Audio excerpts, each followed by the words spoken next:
Bismillah ar-Rahman ar-Rahim. As Dr. Musalahi said, this is the 12th lecture of the lecture series Maryam alayhi salam in the Quran. The discussion, this lecture will be a continuation of this last lecture. It will be a little bit deviation of the previous lectures we had, which was focused on the Quran, but I think it's important. So as I said, Lady Malika or Nargis, mother of Imam Mahdi alayhi salam.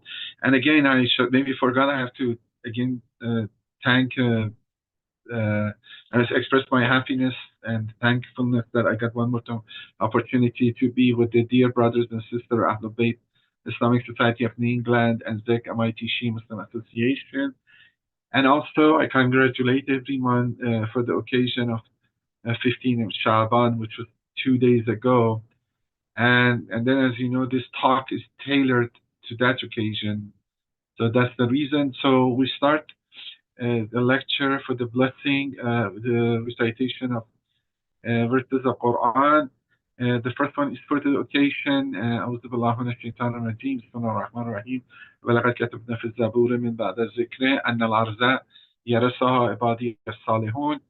Certainly we wrote in the Psalms after Torah, indeed, or after the Zek, after the reminder, indeed my righteous servants shall inherit the earth. And then the two verses which we usually start these lecture series with, I will read just the translation. These are the verses 11 and 12 of Surah 66 and Tahrim. And then kind of was the reason and motivation behind the whole lecture series. One of the main reasons, motivation lectures behind the series, because introducing to a woman which are role model for all the faithful, not just for the women. God cites an example for the faithful, the wife of Pharaoh, when she said, "My Lord, build me a home near you in paradise and deliver me from Pharaoh and his conduct and deliver me from the wrongdoing lot." And Mary, daughter of Imran, who guarded chastity of her womb, so we breathed into it of our spirit. She confirmed the words of her Lord and his books, and she was one of the obedient. As we discussed the previous lectures, the Annunciation, that the angel told Mary that she will conceive to Jesus, the birth of the Jesus, and the events surrounding that nativity or the birth of Jesus. And then, as we usually have, this is the list of the verses and also the surahs in chronological order, which in the Quran discusses about Hazrat Maryam. But today we are not much discussing these verses, so I kind of skipped the discussion. And these are the verses we have been discussed. We discussed to this in the order what we have discussed. We discussed these verses. The remaining verses are these verses which cover the next two lectures, but all the focus mostly be in Surah Al-Ma'idah. But we have a little bit discussed 66, which I read, and in combination, kind of, we do hopefully discuss these in the next two lectures. And then the five main points or problems or new aspects which we set this lecture series, besides interpreting verses of Quran, we want to address is what the whole question: what is the family of Imran? Who are consisting of it? Is it only Imran and his wife and Mary and Jesus, or there are more to it? Because Bible refers to the brothers of Jesus, and does Hazrat Maryam had children besides Jesus? And then the issue of sister of Aaron, which Quran has referred to as Hazrat Maryam in Surah 19, verse 28, which we discussed it thoroughly. And then the questions which come through when we're discussing the family of Jesus and James, which a brother of Jesus, which we discussed it 2 lectures ago, and last lecture was the fate of true Christianity. The Christianity we didn't consider Jesus as divine, what will happen to them. The issue of Joseph the Carpenter, maybe that could be at the top because have much more importance, or in the family of Imran and the issue of the And then the next topic. So Joseph the Carpenter, which Bible refers or New Testament refers to him as husband of Mary or custodian of Mary, or did they have children? Quran is completely silent about it. We have discussed that very thoroughly. And the one which touches the lectures today is this: In the hadith we discussed, is mentioned Nargis Khatoon is a descendant of the Wasi of Hazrat Masih. And then many of, not in this hadith, many other hadiths referring that to Simon and Safa, Simon the Cephas, which is Aramaic word for the rock, and or the Greek word become Peter. So Simon the Peter. So most people have understood the Simon which is mentioned is Simon the Peter, because this is how the Christian understood. And then as especially time passed, the information went, nobody knew about it. But as we argued, the real Simon the Peter is not the real Vasi. The Vasi of, or the second Vasi, the second successor, the second vicegerent of Jesus is Simon, one of his brothers, other half brother or step brother. These are the question. But first, his successor, even very clear, even from the New Testament, is James. And the recent scholarship, has argued that very strongly. But then Christian sources, as we discussed before, mentioned Simon after James was martyred in 62 AD. He took the leadership of the church. And the important point, I said, people took lineage of the descendant of Jesus, family of Jesus. Not descendant of Jesus, descendant of family of Jesus, family of the Lord, these so-called descendants of Joseph or Mary, but not from Simon the Peter, because the family of Jesus have descendants or lineage from David, which was very important for the Jews as a whole. It was a royal lineage. They're also descendant of Aaron. They were priestly lineage. So this lineage was known and was followed. Kept track out of it, and then it was become dangerous, So they used to hang them in front of their houses, like Sadat, their houses. But then Roman authorities get sensitive to the lineage of David, because Jews believe the king of Jews should be from the lineage of David. And then, so the rule of, even this still is true for Israel, occupied Palestine. So the regime over there had this question. So then, like you assume the marja should be Sayyid. It is not a rule, but you're thinking like that, something like that, which habitually was till recently. As a respect, most Marajan unanimously, we have exception 19th century Sheikh Muhammad Ansari, but usually they're Sayyid. But anyway, so my argument is, if the Nargis Khatoon, mother of Imam Mahdi, is taking lineage and descendant of anyone, should be descendant of the brother of Jesus, an effective descendant of Mary, in that sense. Because, and then look, like you pick up, look, the dispute we have between Shia and Sunni, and then like you go to the what if somebody says that, for example, you find a document saying I'm the descendant of the true caliph. Okay, the true caliph is Imam Ali or Umar ibn Khattab or other ones. So what we have in the Christianity is polynity, and we discussed a little bit that in the New Testament books, which are more influenced by Paul, sometimes the Peter, the companion, or the Simon the Peter, Simon the Cephas, has been promoted for eclipsing the family. But okay, this guy give it to you to give the connection. Actually, I'm not sure how much time we have to come back to this. But if I couldn't do to this at the beginning of next lecture, the first half an hour, I will do that. The issue of the Simon, the brother of Jesus, and then we go to the verses. So today I want to go back to the discussion we had.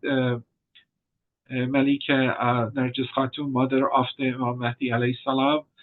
And at the last lecture, we saw you see the hadith which we focus on. We were doing focus on it is in the book of by Sheikh Saduq, Kamal ad-Din wa Tamam al-Ni'mah. And then we look to the Arabic text, is a long hadith. We look a little bit briefly to the point which I want to emphasize. And then, the first few pages we ignored. We didn't read it. We start from here, roughly. And then what I was emphasizing is last lecture, and we are going to see that when Lady Malika or Lady Nargis introducing herself, and she start from here. Ana Malika to bint Yeshua, so he introduces to Al Malika, the daughter of Yeshua, so just referring to his father. But this Yeshua, which is like kind of like Jesus or Yesu or Joshua, are kind of the same root. The same, yeah, here you see Yusha, some Yeshua, Yeshua, Qaisar Malik al-Rum. So, daughter of Yeshua, which he is son of the Kaiser or Caesar Qaisar Malik al-Rum. And then we have long discussion about this last lecture. That at that time, the two titles usually do not combine. For now, we understand them similarly because we don't know much exactly history of Rome, but used to be the rulers of Rome called Caesar or Caesar, but that before they become, when it was republic, when they become empire, it changed. And then at least at that time in Byzantine, Malak was the title of Emperor. Caesar was the title used for its successor, his deputy. But the combination, we said it didn't make sense. We discussed it a lot. And actually, the article argued for that. I will show it to you. But the point came true that really the actual title was Caesar. So the grandfather of, we identify the person is called Caesar Bardas. We saw no emperor at that period had this has qualification to match with the Hadith, characteristic match the detail of the Hadith, because no emperor had a granddaughter of marrying age at that period. Kind of, these are all discussed last lecture. I don't think I will go detailed, but I will say enough. Again, it's kind of a review. I will still go to English part. But the point is that there were two Kaisers only in that period, because many of the kings didn't live long to designate an official successor when he had. And one of them was Caesar Bardas or Caesar. Let's go Caesar. Caesar Bardas, and the Caesar was Caesar Bardas had children and grandchildren. It was at least the age to have grandchildren. But technically, so she should have been called Caesar of Rome, not Caesar Malik of Rome, because or Qaisar Malik of Rome. So it couldn't be called Qaisar Malik of Rome. But the point we noticed is the situation was unique, that Caesar Bardas is effectively the ruler of the country. And that's, I said, the example like Ben Salman. Ben Salman technically is not the king. Ben Salman technically is Maliat, but effectively de facto is the king. So effectively is the Qaisar Malik of Saudi right now. And that's exactly the situation which his story showed us and match and shows the wording is very accurate. Although in another place, Lady Malika, I think, referred to Qaisar. Qaisar is the more official title because his grandfather never become actually Malik. But at that time, de facto Malik is there. But then he says, وَأُمِّي مِنْ وُلْدِ الْهَوَارِيُّونَ تُنْسَبُ إِلَى وَسِيِّ الْمَسِيحِ شَمْعٌ. Okay, this is the one we want to get to. So you see the Farsi translation. Now, I read English translation, a section of it, which was used in the article. And one more time, again, Shamun is mentioned. We will see. I'm going to decide to find a translation of it. There was a translation by a scholar in 1930s, a little bit older in English, and I think he abbreviated. So I decided to use the AIs to translate. So this, and I was thinking first not read the whole hadith, but I said, okay, let's see it, because part of it is long. So maybe we take us about 20, 25 minutes. But okay, it's a blessing. We read it, and then you can reflect on it. And then that's how also we learn how to deal with the hadith. Maybe not totally accept it, not totally reject it. It's not black and white. You have to learn that. Because these hadiths, maybe layers added to it, maybe narration, maybe in the transmission, either by orally or written, changes that happened, or some people, those who copy the manuscript, additions or errors happen, or something, some people, theological way they did it. And I want you to be careful with the time. Look, the hadith, as I said, narrated in Kamal al-Din wa Tamamunaym and Sheikh al-Saduq. Sheikh al-Saduq died in 991 of A. So I would change all the times to the AD calendar, Western calendar. Keep it like that. So have that in mind. This is written 991. It is about 90 years after the narration. As you will see, there is a time here set when this story was narrated, which is 286 after Hijrah. So it is after it is during Ghaybat al-Sughra. It is before Ghaybat al-Kubra, which is 329, but it's after Ghaybat al-Sughra, 260. And then it is that period. You have it. And this becomes about 99 AD. So Sheikh al-Saduq died about 91 years after this. So you have, maybe he wrote it when he was younger, so 50, 60 years maybe in his book, but he must pick it up from another book. So it's not that far off. So, okay. So let's read it. And maybe at some points, I want to go a little further because I have a long introduction. I want to skip it, but I said, let's see. Chapter, what has been narrated about Nargis, mother of Al-Qa'im, peace be upon him, and her name is Malika, daughter of Yeshua, son of Caesar the king. So this comes from the context of Hadith. Muhammad ibn Ali ibn Hatim al-Nawfili narrated to us saying, so this guy narrates, Abu al-Abbas Ahmad ibn Isa al-Washa al-Baghdadi, so it's a guy in Baghdadi, narrated to us, saying Ahmad ibn Tahir al-Qumi narrated to us, saying Abu al-Hussein Muhammad ibn Bahr al-Shaybani narrated to us saying. So this Shaybani guy is saying it, but we have some Qumis here, so that, and then you remember Qom was established at that time, was center of Imami Shia. So we have really three centers, Kufa, Qom, and then the place Imams are, which at that period is mostly Samara. I arrived in, this is after so you can call it, there are other centers, Baghdad, besides. Okay, I arrived in Karbala in the year 286, which I said is about 899, 900 AD. I said, I visited the grave of the stranger of Allah messengers, peace be upon him. Then I turned toward the city of peace, Baghdad, heading to the Quraysh cemetery at the time when the midday heat was blazing and the hot winds were burning. When I reached the shrine of Al-Qasim, peace be upon him, and inhaled the breeze of his blessed soul, encompassed by mercy, surrounded by gardens of forgiveness, I bent over it with flowing tears, and successive sighs. When tears had blocked my vision from seeing, and after the tears subsided and the sobbing stopped, I opened my eyes and saw an elderly man whose back was bent, shoulders curved, and his forehead and palms were callous.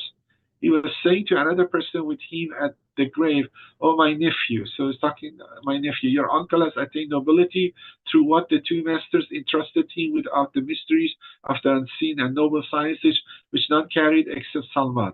Your uncle is approaching the completion of his term. Okay, some of these are clues. Maybe that this is the referring to the famous hadith that if Abu Zar know what Salman knew, he would become kafir, something like that. So they say there's some exoteric. Salman is the example of exoteric knowledge. But I know I don't want to go to hadith analysis, and those who wrote the article skip this part because this may take days. But this layer, introductory part, are some addition to it. Because remember, there are different groups, different contending groups, but maybe it's true. But for now, this person is saying, this old man is saying, I've seen some mysteries unseen and noble sciences, which is very high level. Your uncle is approaching the completion of his term and the end of his life, and he cannot find among the people of authority a man to whom he can confide his secret. So he has some knowledge he wants to transfer, and then, and he looks to some people transferred. And then this guy heard it. Since I said to myself, the hardship and difficulty will not cease to affect you through my tiring boat, shoe, and hoof in seeking knowledge. I have heard from these sheikh words indicating profound knowledge and great significance. So he heard it and he thinks he wants to express his interest to get receiving that knowledge from him. So I said, oh sheikh, who are the two masters? I mean, so yeah, because he doesn't say from whom, which two masters you acquired this knowledge. He replied, the two stars buried in the at the Surah and Ra. So Surah is a nickname for Samarra, like a Big Apple or some in the city, something like that for the city of the US. And then so he's getting the clue. He's referring to the imams which are buried in not in Baghdad or Kazvin, but in Samarra, which are 10th and 11th imam. Which, okay, I think make it more interesting. I said, I swear by the loyalty and noble stature, because I'm not sure they know whether they're Shia, they're giving signal to each other. All these things are there. I said, I swear by the loyalty and noble status of these two masters in Imam and inheritance, I'm seeking their knowledge and pursuing their traditions, and I affirm my strongest oath to protect their secret. He said, if you're truthful in what you say, then present what you have of traditions from those who transmitted their news. So you see, he doesn't want to give it to everybody. He wants to give it to somebody which is scholarly, and it's in the business of memorizing hadith, transferring hadith. He have teachers, and then he wants to see whether really true it belongs to the Shia tradition. So how many hadiths he know? So these tests are all good. I mean, indicating, supportive the truth. When he examined the books and reviewed the narration, so he carried books. So he's not just like somebody in the street, and he wasn't like that. When he examined the books and reviewed the narration, he said, you speak truth. And then the person introduced himself, this is the main narrator of the hadith we are looking. Who is this guy? Because Dr. Masalahi has also had a question about this last lecture. I thought better to read this introduction too. I am Bashar ibn Sulaiman, the slave trader. Okay, this was his business, slave trader. From the descendants of whom Abu Ayyub Ansari, which is very known companion of the Prophet, and then from Imam Ali, one of the followers, Abu Hassan and Abu Muhammad. He now referring to the Imams 10 and 11. Peace be upon them. And their neighbors is Surah and Ra. And also he means not only was follower, but he lived with them, close by to them in Samarra. And because many companions were not. Samarra was a very garrison city, but they were very hostile to Shia, the environment. And the most Shias coming from outside, from Kufa, other places.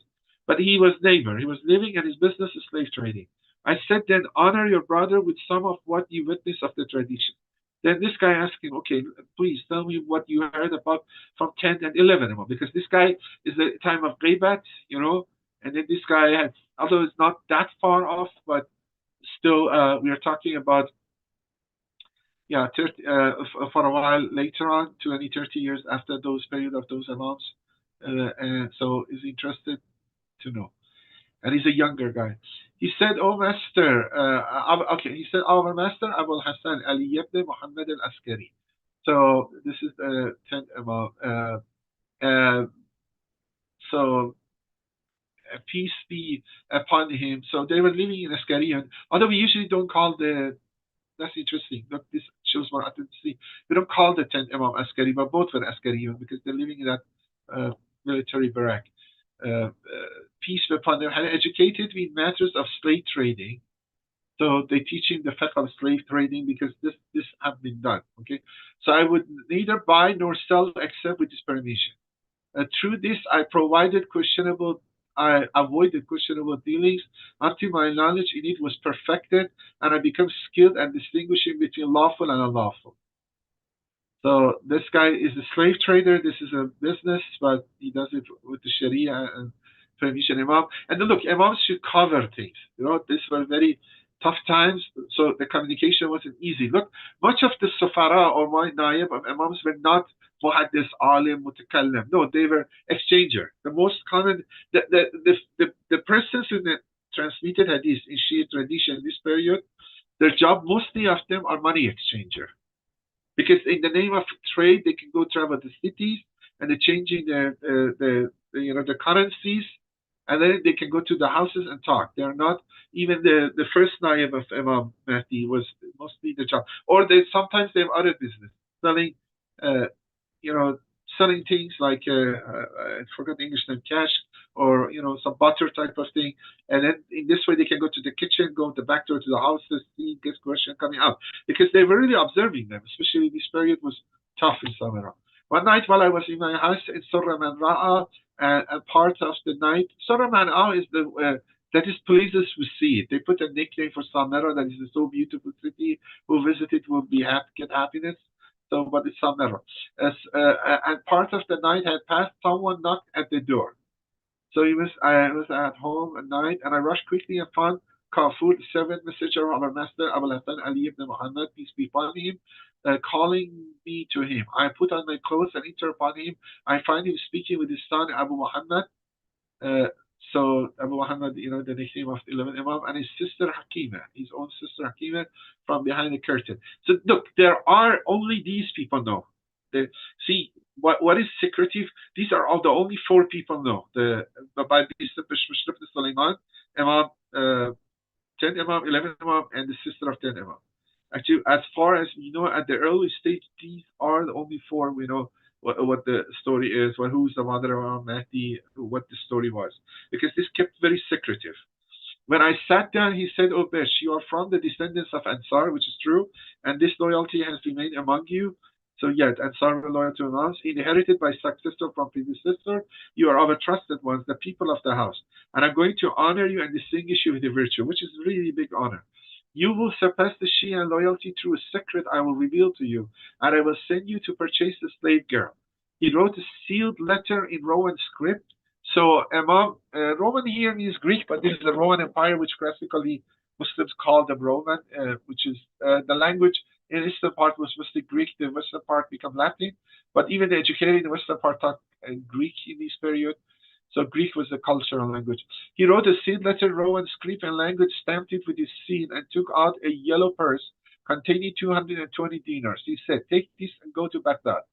Be present at the Euphrates crossing at such and such time of day, when boats carrying captives arrive at your side, and the slave girls emerge from them. You will see groups of buyers surrounding them, agents of the Abbasid leaders, and young men from around." And then they send somebody with slave trader. They don't send somebody, for example, I don't know, is this business and raise suspicion, You need some slave. I mean, you cannot send somebody, for example, is, I don't know, an alim, okay, or Qari in Quran, or go by a trade. I mean, because bring suspicion. You're coming from other city and so on.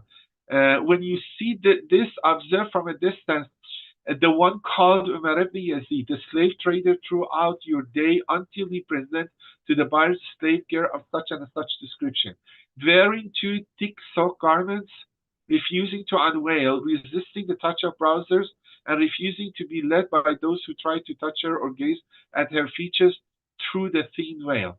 The slave trader will strike her, and she will cry out in Roman, "Know that she's saying, 'Oh, my veil has been violated.'" One of the buyers will say, "After 300 dinars for a modesty has increased my desire for her," she will reply in Arabic, "Even you appeared." So now Imam told him that this lady, which seems Roman, now can speak Arabic and reply in Arabic too. "Even if you appeared in Solomon's attire and upon his royal throne, I would have no desire for you. Save your money." The slave trader will say, "What's the solution? I must sell you." The slave girl will respond, "Why the hurry? I must choose the buyer whose heart and trustworthiness and religiosity and can feel at peace with. You will surpass." Okay,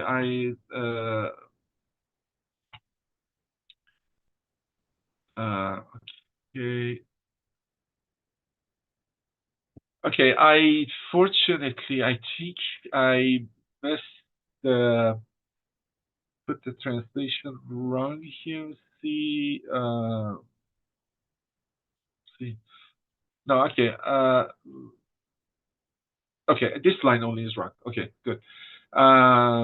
Okay, at that point, go to Arabic. Okay, we're lucky because I thought I misplaced it. I translated AI and put it back and forth sometimes. At that point, go to Arabic. Yes. Okay, after this lady said, the way you hear these, which is clue for you, also is true. And then at that point, go to Umar ibn Yazid. فَإِنَّ ذَلِكَ قُمْ إِلَى عُمَرَ بْنِ يَزِيدَ النَّخَّاسِ. which is the slave trader, and tell him, I have a sealed letter from a nobleman written in Roman language and script, describing his generosity, loyalty, nobility, and generosity. Um, Let her examine it to understand its owner character. If she inclines to him approves, I am his agent to purchase from you. So they kind of play also, although Malika knows this is the truth, but they kind of keep the appearance.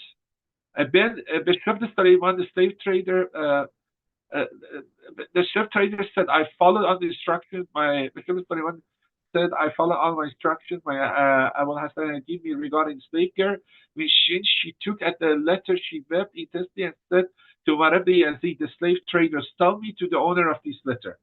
And she swore a solemn oath that if he refused to sell her to him, she would kill herself. I mean, I continued to negotiate her price until it settled at the amount my master had given me in the Philippines. Remember, the other guy wanted to buy 300, but now they sold it 200, bought it 230. He bought her 230. I received it from me. He received it from me, and I took possession of the slave girl who was laughing and rejoicing.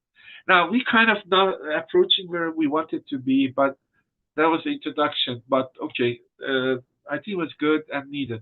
I took her to my chamber where I was staying in Baghdad. She couldn't settle down until she took out her master's letter from pocket, kissing it and placing it on her cheek, pressing it to her eyelids and wiping it on her body. I said to her in amazement, are you kissing a letter when you don't know its owner? She replied, oh, weak one, deficient in knowledge of the status of the children of prophets. Lend me your ear and apply your heart for me. Although I think, okay, the English translation is a little harsh here. I think actually says, no, actually it's like that, the previous translation. لا تعرفين صاحب قالت أيها العاجز الضعيف والمعرفة من محل الأولاد الأنبياء. Okay, yeah, that's actually, she said it like that. So, oh, which one, a deficient in knowledge of the status of the children of prophets, lend me your ear and empty your hearts for me. So last time we said, please pay attention to me and listen to me and pay only attention to me. Don't listen to anything. And then this is a start, because we looked at autobiography.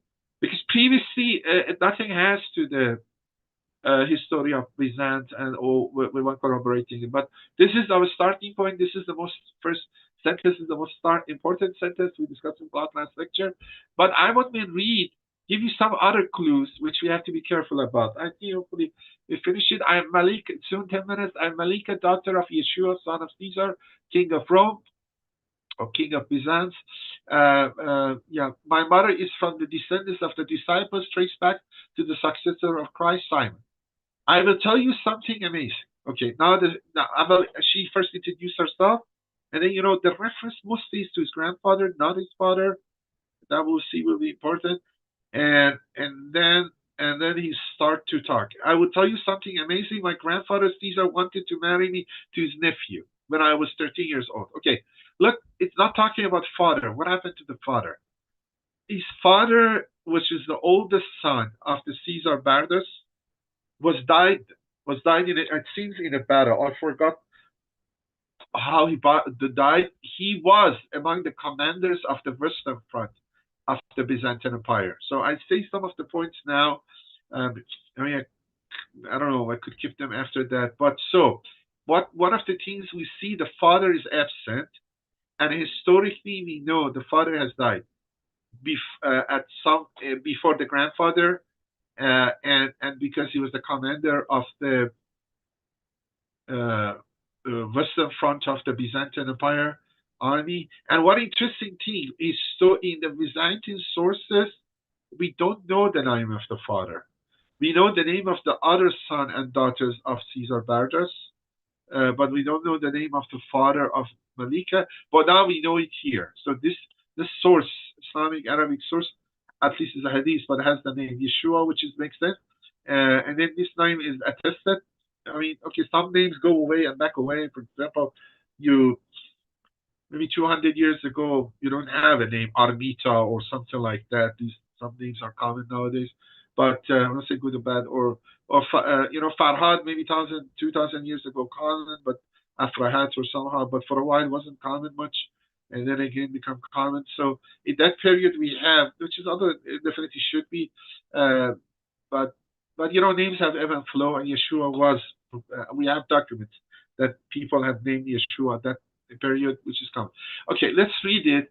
I will tell you something. My grandfather Caesar wanted to marry me to his nephew, and then why his nephew was see a little later when I was 13 years old. And then remember, they have investigated the legal. They have very big legal system. Byzantine Empire from Justinian area, very huge legal system like the United States.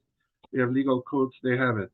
And then I think the minimum age of marriage for the girls was 13. I think that was for a long time in Europe too. And that's I think maybe considered age of puberty. And for the boys was 15. And still in some states were allowed 13. But now I think they changed it to 15, youngest for the girls. And then, also the debate in Islamic tradition. Some people like Ayatollah Sani considered 13 years old this age of late Ayatollah Sani age of puberty for the girls.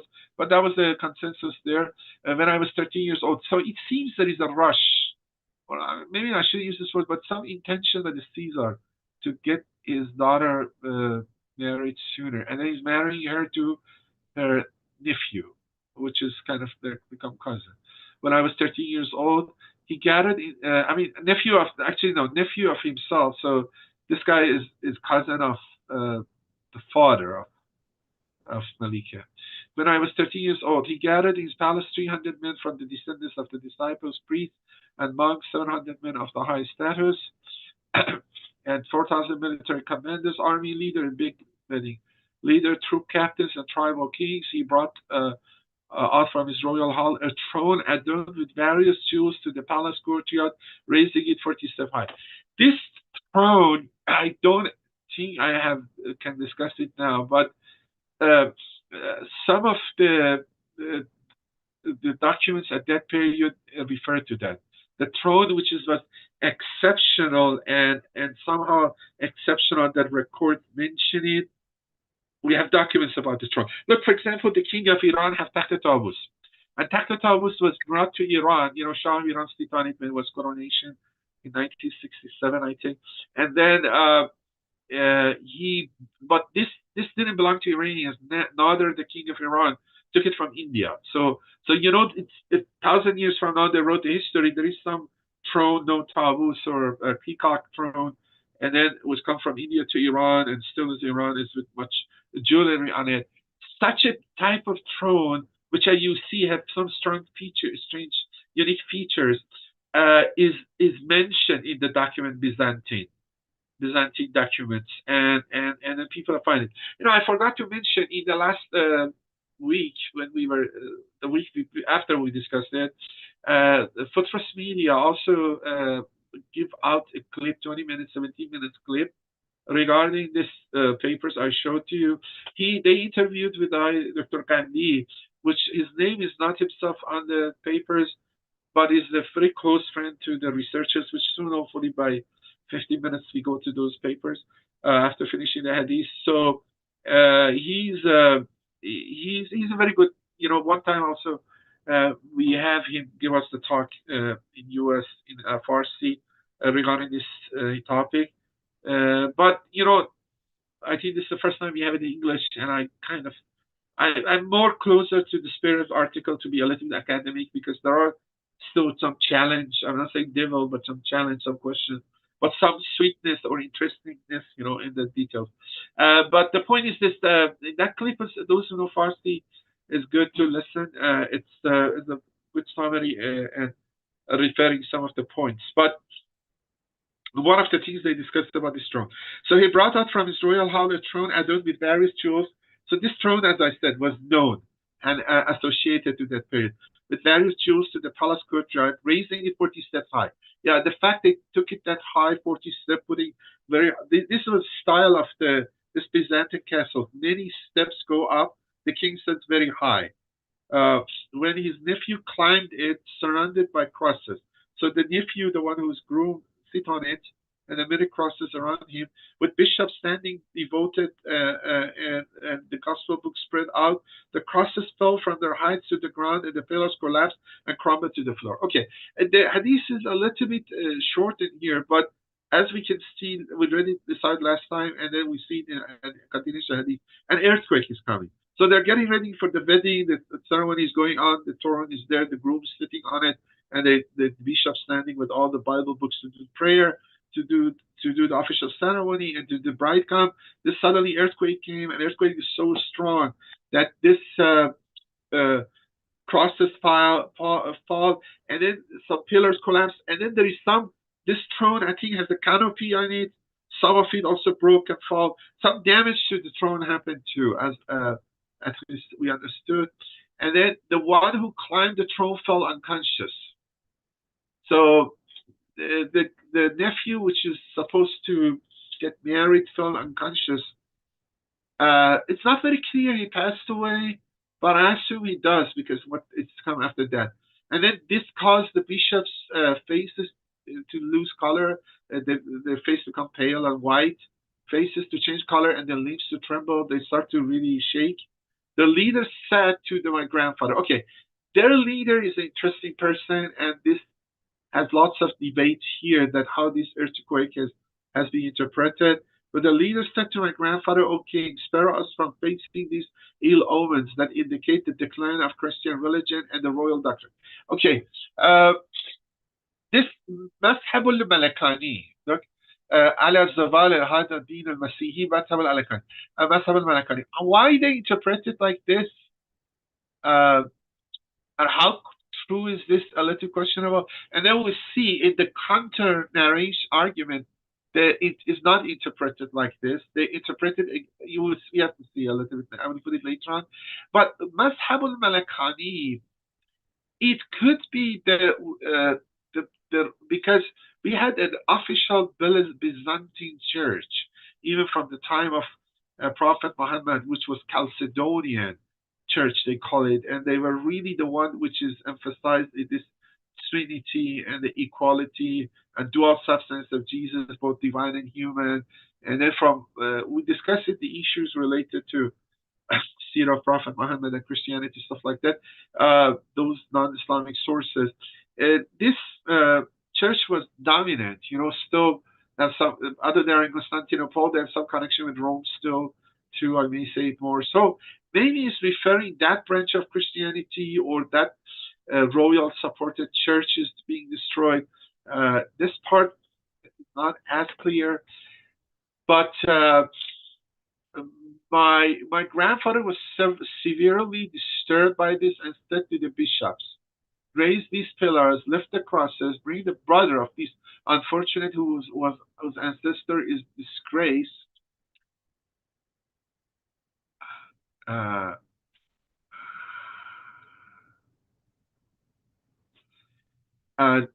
So I may marry this young woman to him, and his good fortune might ward off the ill omens from him. I mean, we're just reading the hadith. Why this grandfather is such a rush to do this?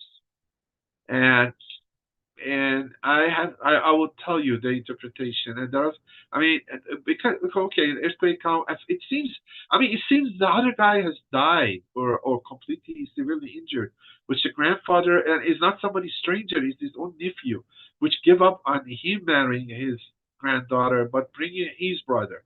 So he's in a rush.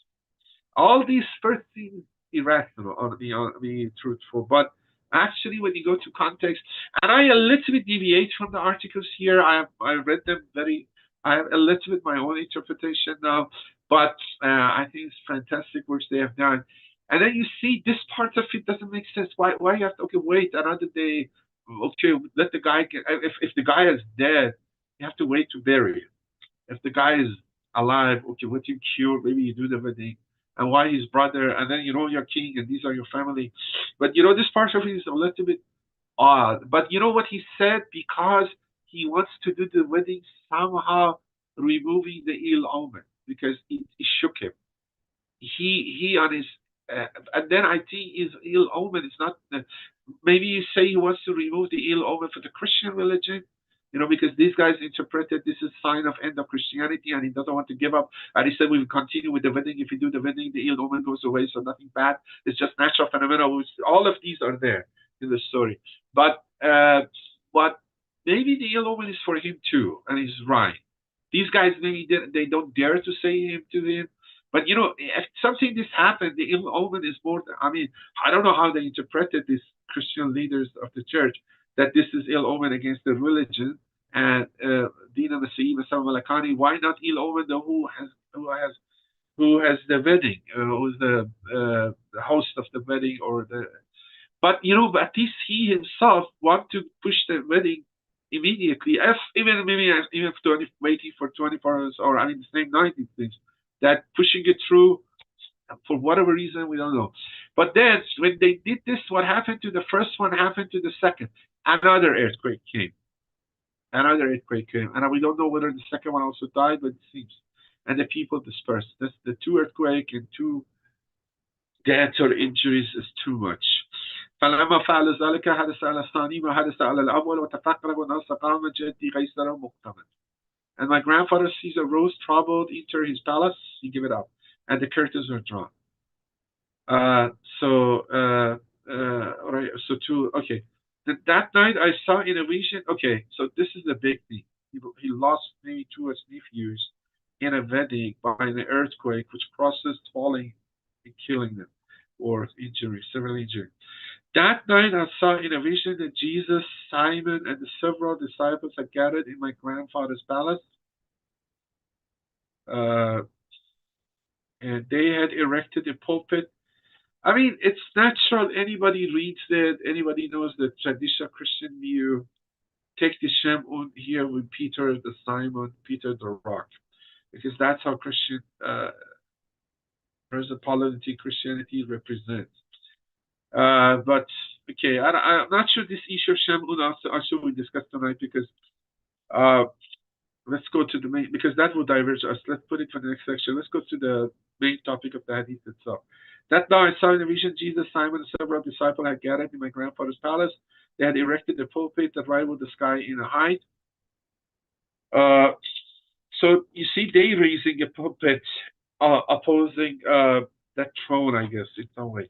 In the same place where my grandfather had set up his throne. So they put the pulpit in the same place the throne was there. And Prophet Muhammad, peace be upon him, entered with some young men and several of his sons. Jesus stood up to embrace him, saying, O Spirit of God, I come. So Prophet Muhammad said to Jesus, O Spirit of God, I have come to you seeking your successor Simon's daughter Malika in marriage for this son of mine. And he pointed to Abu Muhammad, the owner of this letter. So they want to. So the letter was written by 11 Imam, I think, the one Abu Muhammad. Anyway, because she says owner of this letter, but the story is that Prophet Muhammad tells Jesus that I want to ask your Simon's daughter Malika, but Malika was daughter of Simon from mother's side, so we just have to be careful. Because she herself, in the first sentence, says, my mother is from descendants of disciple, not his father, her father. Okay, so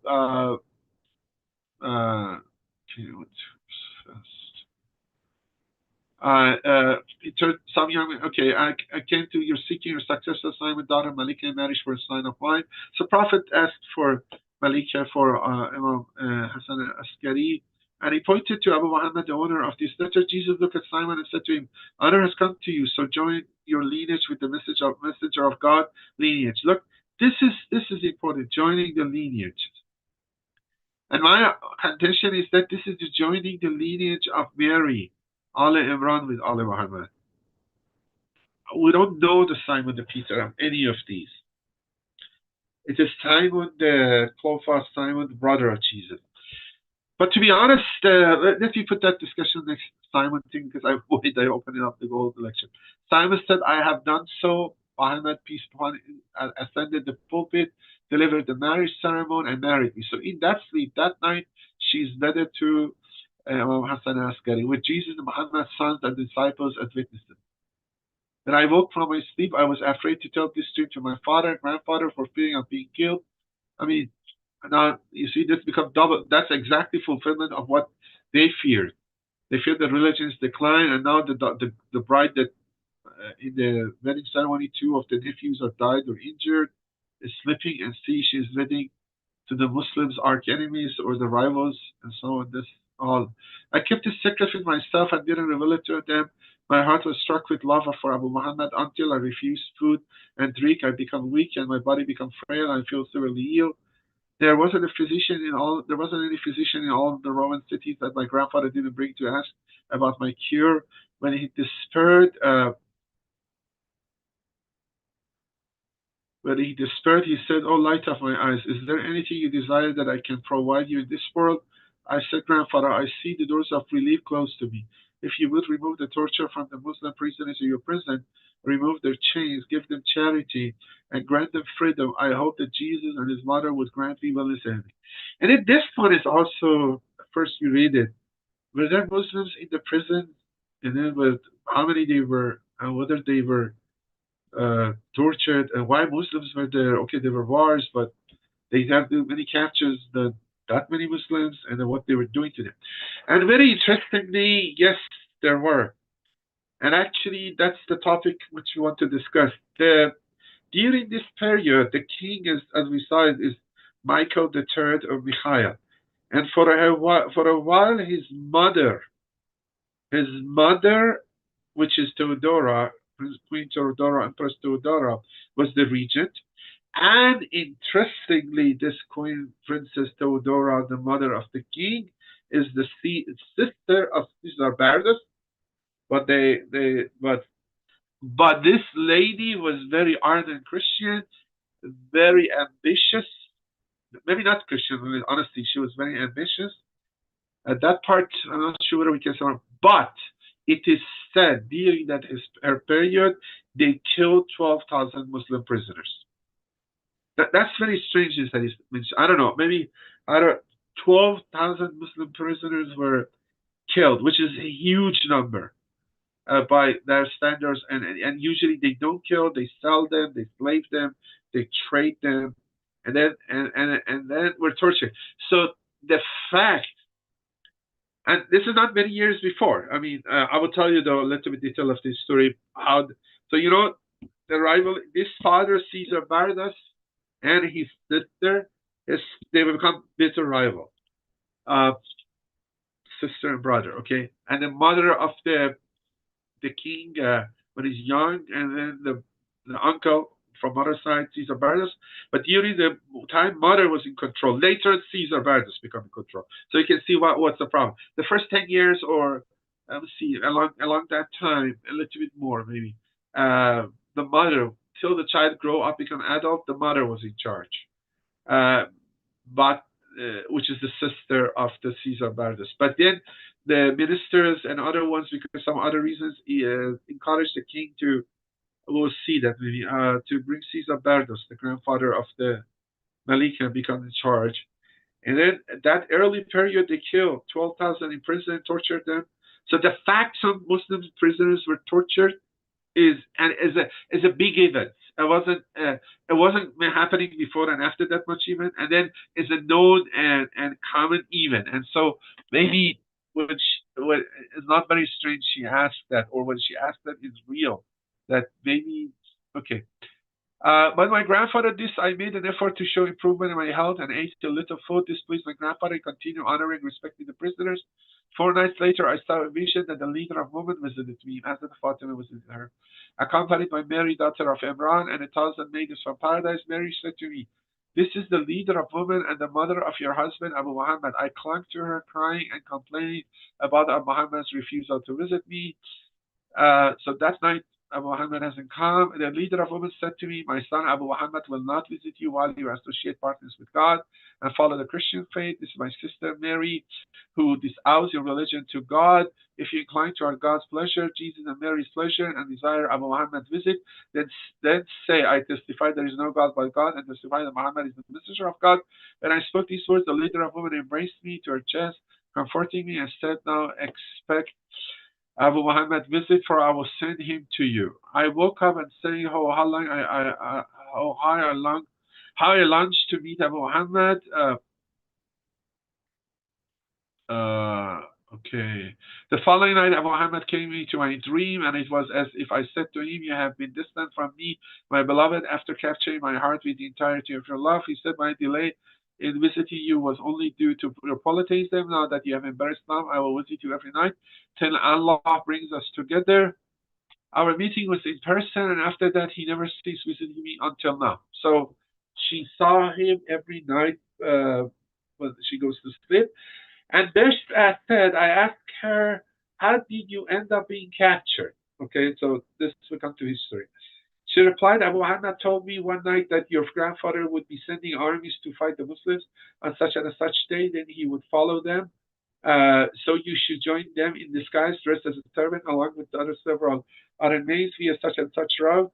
I did so, and Muslim scouts discovered us, leading to what you saw and witnessed. No one knew that I was the daughter of the Roman king or ruler.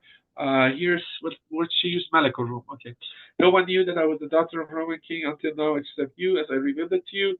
The sheikh who received me as a part of the war spoils asked my name, which I concealed, and said Nargis, meaning Narcissus. Uh, and then he said that's the slave girl's name. I don't know who he said.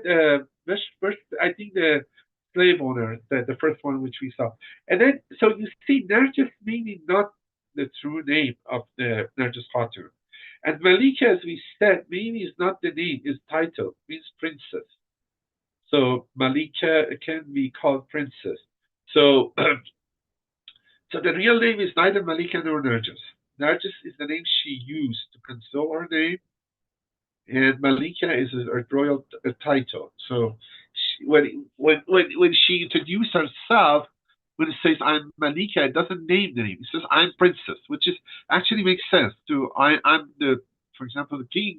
I'm the princess daughter. I'm a princess daughter of so and so and so. Okay. So uh,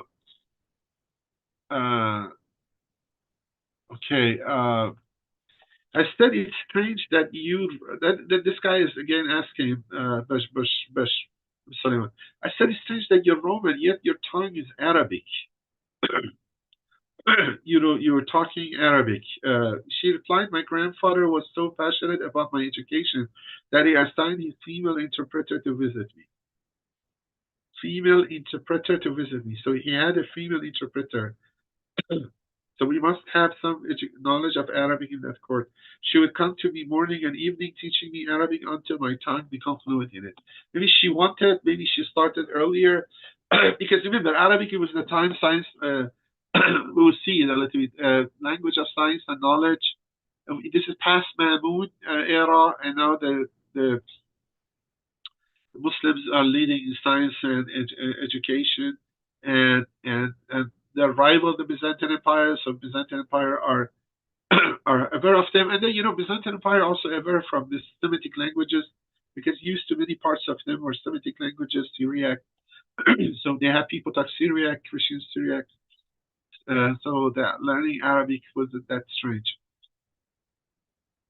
Besh said, "When I brought her to Surah, I entered upon our master Abul Hassan Askari, peace be upon him." So the story finished. Then they go to Baghdad. From Baghdad, they go to Samira. He said to her, "How has God shown you the glory of Islam, the humiliation of Christianity, and nobility of Muhammad's household?"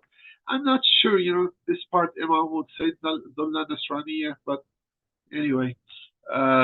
She replied, you can see some people maybe add this one, or maybe what's there? I don't know. She replied, "How can I describe to you, O son of God's messenger, what you know better than I?" He said, "I wish to honor you, so which you would you prefer?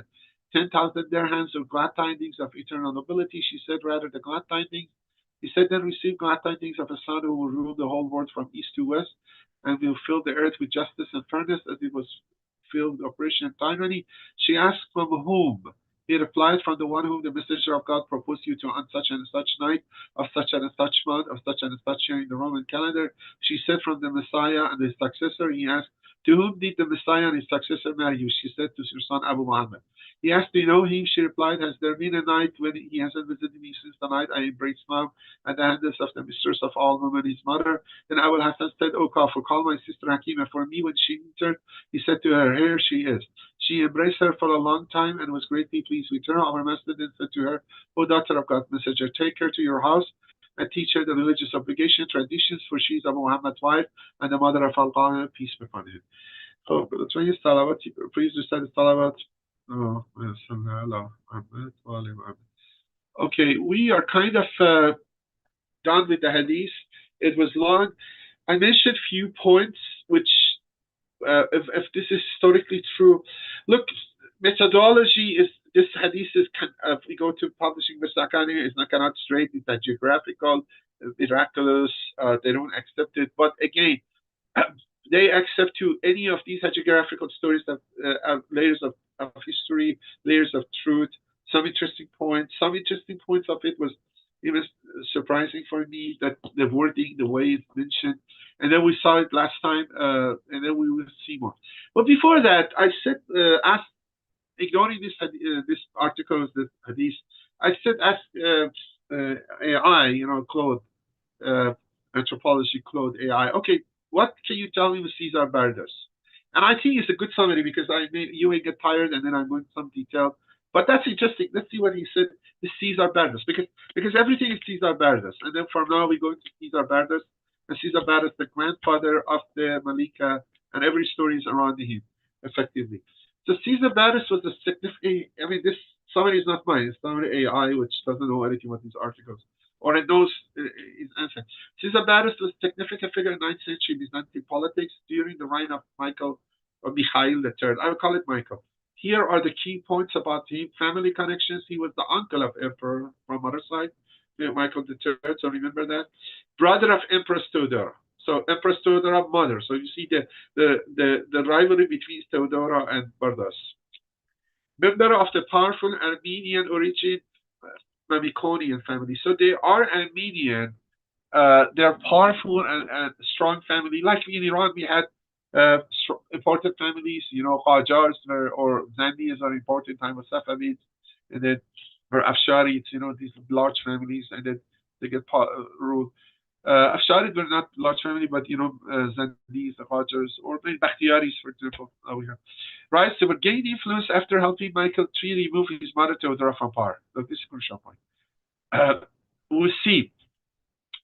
Remember, last lecture we were looking to the time period we looked, which matches the Imamate of 10th Imam. 10th Imam was alive from 1828 to 1868. And then, because he became young Imam, okay, we go from 1840. And then exactly 1840 to 1868 matches the period of the kingship of this Michael III, which in the nickname was Drunkard. Michael III was ruled from 1840 to 1867. From 1840 to 1856, when he's young, his mother effectively is the regent and ruling. But the last 10 years or 11 years, his uncle get the power, which is Caesar Bardas. So 1856, essentially the rulership of Caesar Bardas is 856 to 866. And then, but it seems he is designated officially as Caesar, the successor. Previously, was the prime minister is 1862. So this 1862, have in mind, is a crucial time. Making him effectively. So if this is true, the events we discard must be between 1862 and 1866. The wedding, the earthquake, the war, the capturing of Lady Nargis, coming here to Samara, must be between 1862 and 1866. Which is the Imam is, I would say, is alive to 1868. Was appointed Caesar in 1862, making him effectively the second most powerful person in the empire, become the de facto ruler of the Byzantine Empire, which Michael III focused on the person. So the first one makes him Caesar, the second one effectively Malik, and how we can call him Kaisar Malik. These are chat AI, it's not mine. Achievements reorganized, promoted higher education in Constantinople. So this attention to education, definitely bring attention to Arabic. He's really, when you go to detail, there are lots of stuff about him. Supported the Macedonian Renaissance of learning, reopened and reformed the University of Constantinople, supported the mission of Cyril and Methodius to Moravia. I will discuss this. Generally proved to be capable of administrator. Look, he's an Amir Kabir for himself. Actually, his situation is like that. He's like Amir Kabir reformer. He's one of the best administrators caring about education, opening universities. It is very good educate. I mean, even his enemies or those who don't like him, they praise him his administrative skills, military skills, knowledge seeking, and but the conspiracy to, as Amir Kabir happened, to kill him. Jalfal was killed in 1866 at the instigation of Basil the Macedonian, future Emperor Basil I. His death marked the beginning of the end of the Amorian dynasty. By he died 1 year later, they killed also the Michael III, so the Amorian dynasty was ended. Legacy playing a crucial role in Byzantine cultural revival. His educational reforms had lasting impact on Byzantine intellectual life. So this also matches the other part, which we thought, that Lady Malika, coming from very well-educated family, is not very strange that the grandfather put. It seems she liked this daughter a lot, the granddaughter a lot. It was from maybe the only child of his oldest son, which has died by that time. I think that's one reason he wants to marry her, because I didn't see something in her. I don't know, but so all shows that she was taken care of very well. So I showed to you some of these rulerships last time. This Amorian dynasty had three kings. I have to mention a little bit some of it. They were not Armenian. I checked before there was Armenian. Bardas was from an Armenian family because these are the wife of the king. So look, remember, Michael the first is the second is the first Amorian, which is 82 and 8029. This 13 years Theophilos is the father of Michael III and the husband of Theodora, or Theodora is his wife, the mother of Michael. But when he died, Michael is very young, is 1 year old, 2 year, see 1842. Is very young, maybe 2, 3 years old because this is the regular age. So, and then to become adult, you need 14, 15 years. I mean, I don't know, they think adultness 15 or 18 or 21, what age they get. I guess 15. So until become adult, we need to have 13 years or a little bit longer. The mother was directly ruling. So we're talking about to 1856. Then 1856, we'll see that Caesar Bardas, his uncle, the brother of the mother, gets the control. So he shall under the regency of Mother Theodora until 1856. And then this Basil become the next king, and Macedonian dynasty comes in power. The point is this, look, the Macedonian dynasty is long-lived. They live for 150 years. Macedonian dynasty is very hostile to Amorian because they get power. This Basil I, they get power by killing both Michael III and Caesar Bardas. So they kill the emperor, the Malik, and Caesar. And then you have to justify that. And you have the same hostile relationship. For example, Qajar had with Zendiyas or Pahlavis with Qajar. But Qajar, we know, they bring the body of the Karim Khan or Lutfali Khan's Zand and buried him under the stairs in the palace that in Tehran. If every walks, they go above his bones, So this kind of hostility exists between Macedonian and Amorians. And then this thing, the whole history we have, unfortunately, is written from the perspective of Macedonians. All the history we have is written from the perspective of Macedonians. And so you see they're hostile, and that produces very complications. Part of the achievement of those articles is going through this and opening up is very, those who like it, the details are interesting, actually. This you have to be in mind. And then there are one other thing to it too. It's not only some historical or rivalry between two dynasties, which they, for example, in Pahlavi, Qajars were all useless and all weak. And then I don't know what Qajar tell you about Zendiyas, but they didn't say good things. So they all history want to give very bad image of these Three, and especially the Michael and Bardas. Bardas because is the real Wazir or the one who was doing good things. So maybe here the three names I want you to know is these three characters. And look, you have Theophilos, the father of this Michael III, the drunkard, and then his wife Theodora get regency for a while. But the complication came, and the Basil kills Michael III and Caesar Bardas. But the Caesar Bardas is in rivalry besides the Basil one, which he's another official in the Roman Empire, but he got the upper hand gradually, and then killing Caesar Bardas. Is this Caesar Bardas at the early stage? I will show it to you. Has a rivalry with some person called Theoktistos. This is hard important. Logothete is a title, is a position. You can call it minister or something like that. For now, maybe I showed you what it is. But Logothete is the title, like patriarch is title, Caesar. So the first one is all titles. Caesar Bardas, Logothete, Theoktistos. There is a rivalry here, and there is a rivalry here between the two top religious leaders, Patriarch Photius and Patriarch Ignatius.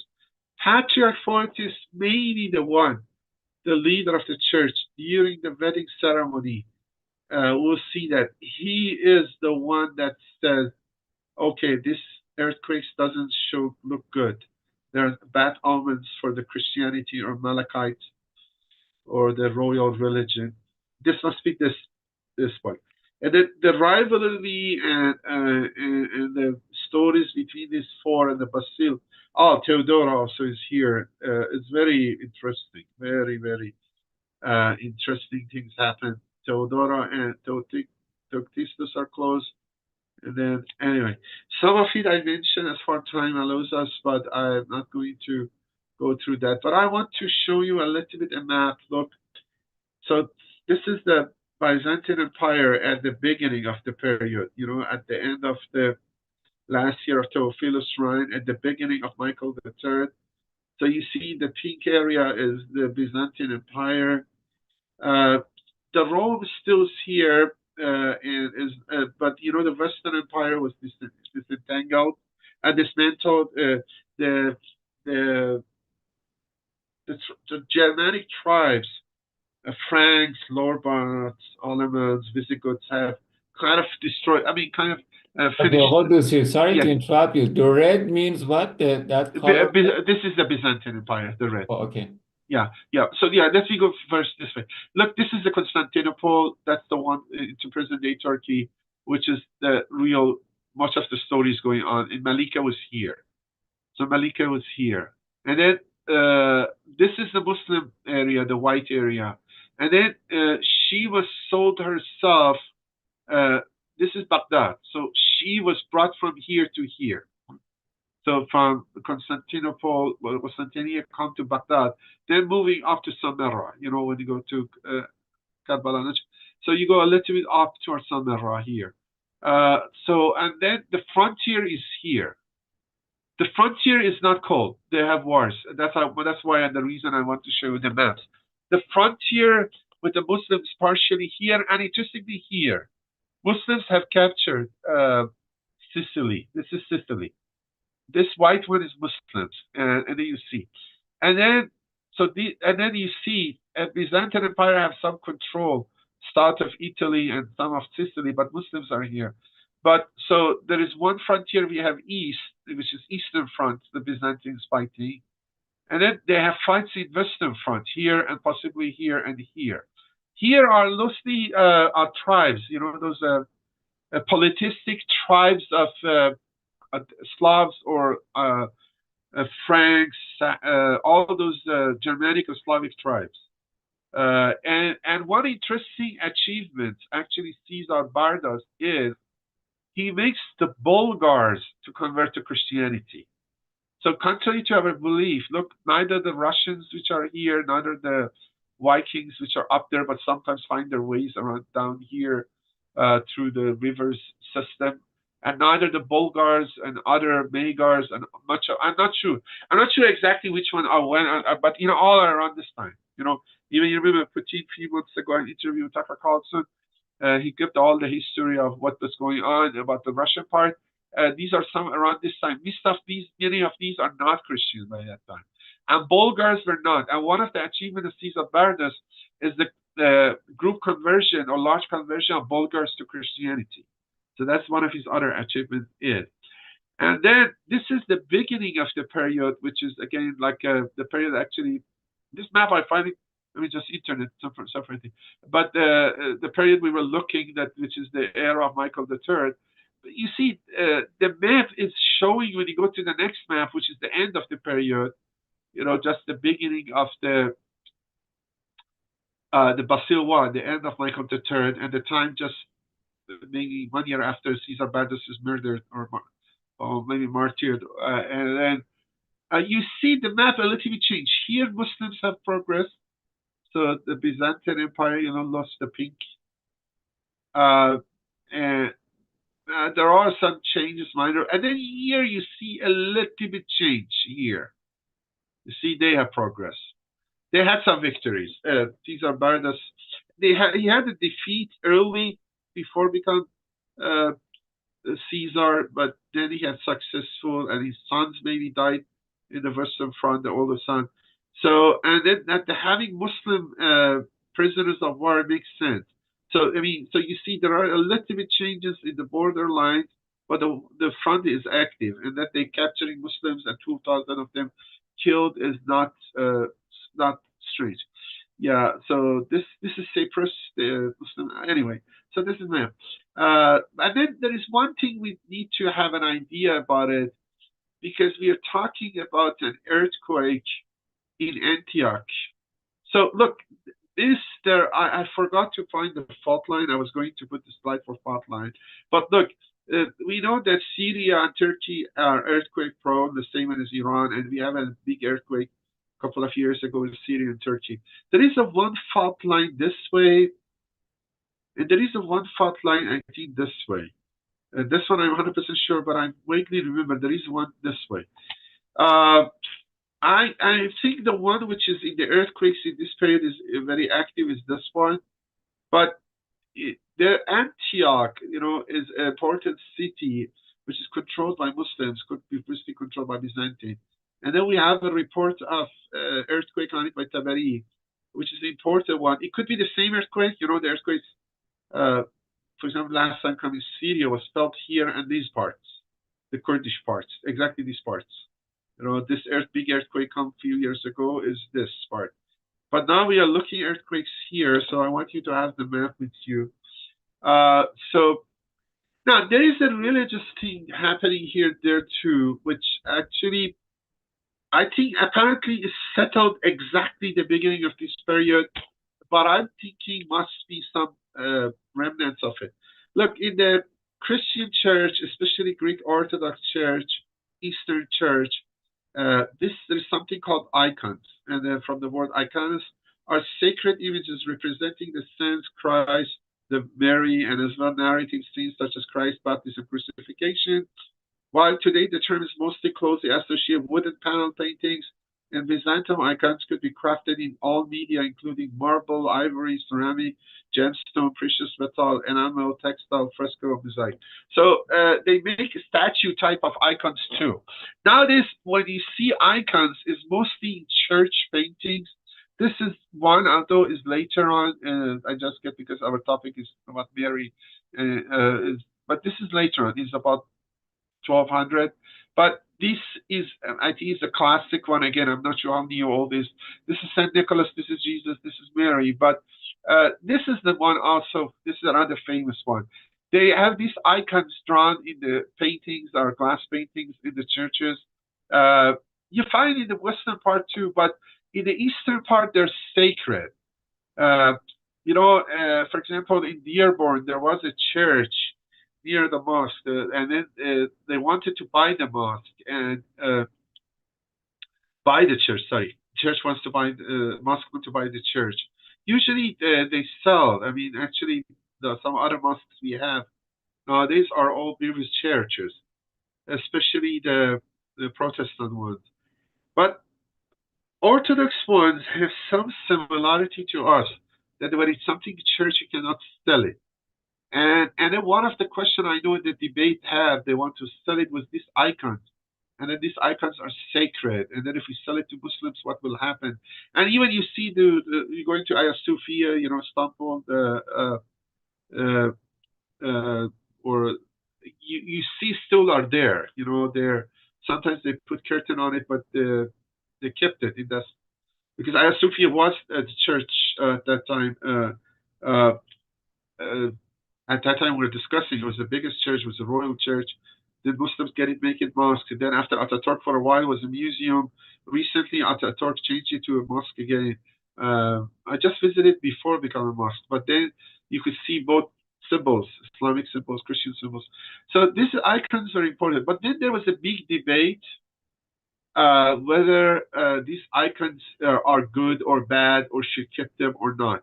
Maybe under influence of Islam, that in Islam, imagery, painting, or making statues are forbidden, and many of these Christians reformers want to become also destroying them, and then because they have support also in the some statements of the Old Testament that you shouldn't make any engravings of the image of God, and this was a big religious debate, huge religious debate.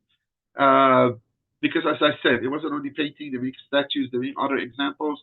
So we have two groups, iconophiles or the ones who support icons, the one who are against icons, and they call it iconoclasm. The Byzantine iconoclasm was a major religious and political controversy in the Byzantine Empire, with the second major phase happening in the 9th century. There was a big fight, and then one group of emperors forbidden the icons, and one group of emperors actually restored it back.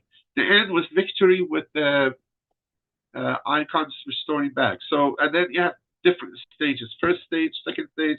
We have one group in 8th century banned the icons, and then they release it again at the end of 8th century. Again, the 9th century, which is the period we are looking. Again, this debate flourished. And then one of the, okay, for our study, one of the most ardent and the last supporter of iconoclasm, that is, you have to destroy these icons, was Theophilos. And who's Theophilos? The father of Michael III, the king we are looking, and the husband, the EmpressTheodoea, which is the wife of sister of Caesar Bardas, and essentially some sense great aunt of Malika. Now, Theophilos, which was emperor, last iconoclast emperor, strongly influenced iconoclastic policies. Sometimes they were lenient, his predecessors were lenient. Okay, have your icons at home, don't bring it out, don't ask, don't tell policy. But then he persecuted icon venerators. His death marked the end of official iconoclasm.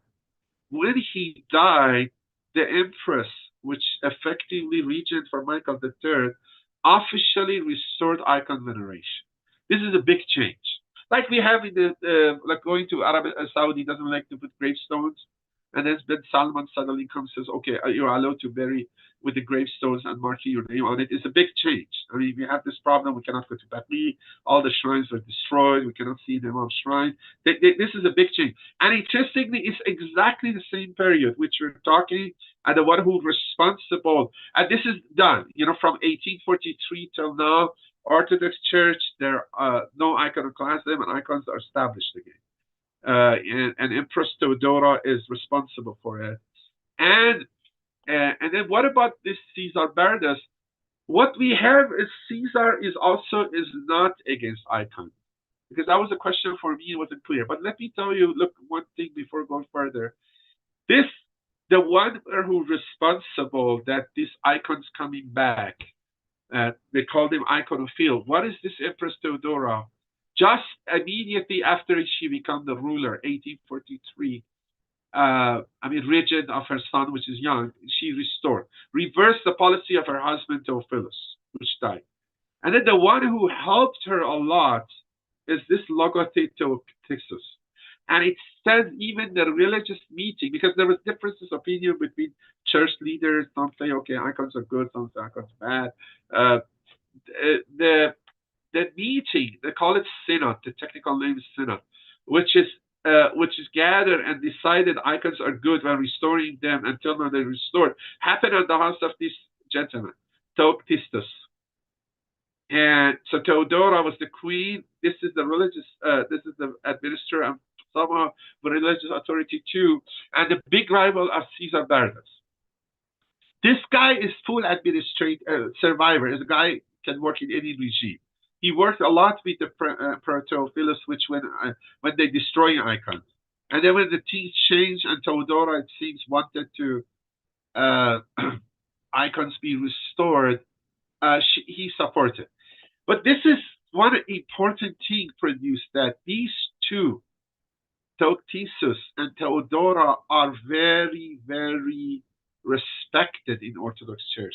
They have become saints, because they restored icons, and that is the tradition now. That side wing, they considered to be saint.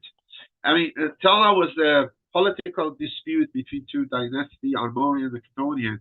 But then you will see, okay, these two are now, because of this, are very important in the whole Greek Orthodox Church and a little bit even Catholic, because the schism that separate them was not started yet. And the Catholic Church was also supporting icons. So at the period which this Theophilus and other emperors were against icons, the iconoclast, the Vatican wasn't happy too. But Vatican didn't have that power as it have now. The church in Constantinople was independent and didn't much listen to Vatican. I mean, Rome. So Rome was there, but it wasn't that influential. Okay, I think, so if you ask about Caesar Bardas, I think, let's read this and then we can go to the articles to the rest of the time fast. Look, based on historical records, Caesar Bardas was iconophile, so was against supporting icons. He operated during the post-iconoclastic period and after the triumph of Orthodoxy. Why it is like that time period, Bardas rose to power after iconoclasm had officially ended, so the grandfather of Malika. He served under Michael III during a period when icon veneration was official imperial policy. Religious policy supported established Orthodox position icons. So he was with the icons, and then maybe we as the Shia also, we can be tolerant with it. They're not like Sunnis. So because we have paintings of imams or decoration, we have gravestones. So you see, you can understand. I mean, so it's not necessarily good and bad, but this is. And then the important thing is that he worked with this patriarch Photius, who was firmly iconophile. This is the important guy, I would say. Maintained the religious policy established after 1843 cultural contribution, and supported revival of classical learning and University of Constantinople. So some of these classical learning are the revival include religious art and icon production. So when he established University of Constantinople and started classical learning, but part of the things they teach also religious art and icon production. So Caesar Bardas was, we can say at least this part, was iconophile. It was an iconoclast. Helped consolidate the post-iconoclast Orthodox synthesis. At this period, it is worth noting that the Bardas time in power has 12 years passed that icons were back again. Iconoclasm was largely settled in ancient Byzantium, and debate have moved on to other theological and political matters. Okay, so let me go forward. And as I said, look, the Empress Theodora was very pro-icon, and her husband was very against icon. And look at it, I'm going to maybe use this one. I remember this one more than the name of the guy. Look at it is an official Roman position. They could be foreign minister, do official things. And look at it was a high-ranking administrative official of the Byzantine Empire. In the 19th century, there were several types of look at it, each responsible for different aspects of imperial administration. And then there is one guy also, we should know the name. I want to tell the story. Lo, the mathematician. That shows you how Bardas was there. I mentioned him. Lo, the mathematician, is a very famous mathematician of the Byzantine period this time. I don't know whether we have in Qajar area anybody like scientists like him. We have painting, other stuff, but I don't remember. Okay, maybe Shahjmullah Hadi Sabzawari in philosophy.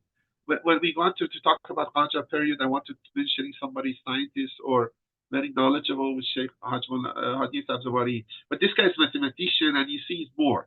and this is famous, this is Story of Mathematics or the medieval period is reported, is very, very close friend of the Bardas and promoted by Bardas. So you see two people, we have to remember, Leo mathematician and Cardinal Patriarch Photius. So these are his side. But this guy is, it's because it passes the groups, because it's big, everybody wants to claim it for himself. For example, you have Ali Dai, or a good footballer, both sides want to. Leo, the mathematician, also known the Leo Thessalonica, was a significant Byzantine scholar, intellectual 9th century. Here, the key aspects of his work taught at university, which Caesar Bardas initiated, was appointed as head of university by Caesar Bardas during educational reforms. These are AI, and then I'm saying one point in it is important I'm saying.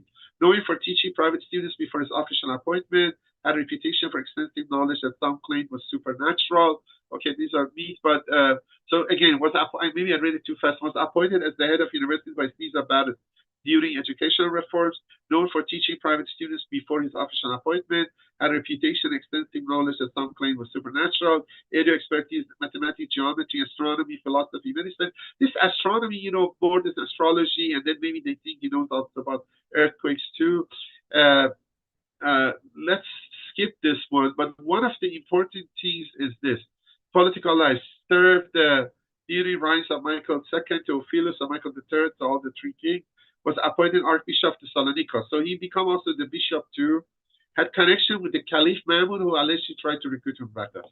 So again, you see, this connection to the courts and the knowing the knowledge, and that Mamun, know this guy is so good, want to pick him up, can reverse that the Caesar Bardas want to know Arabic, because no sciences is there. When the Mamun was still their scientists, like US stole those German scientists after World War II, or Russians did, so the same. So this is another indication that knowledge of Arabic by, because you see the point in the Hadith, that the fact Caesar Bardas was paying attention, he wants to know Arabic, he must have a translator, and then maybe he used his translator spare time teaching a granddaughter, which he likes a lot to know Arabic, also matches. Okay, so let's go back now to the articles. Sorry, I couldn't make this slide with the. Okay, wait. Okay, sorry. Let me just check it. Where are they? And then we are. Yeah. Let me share the screen, and then we find the articles. Okay, or maybe I share the screen, and then okay. Again, this is fine.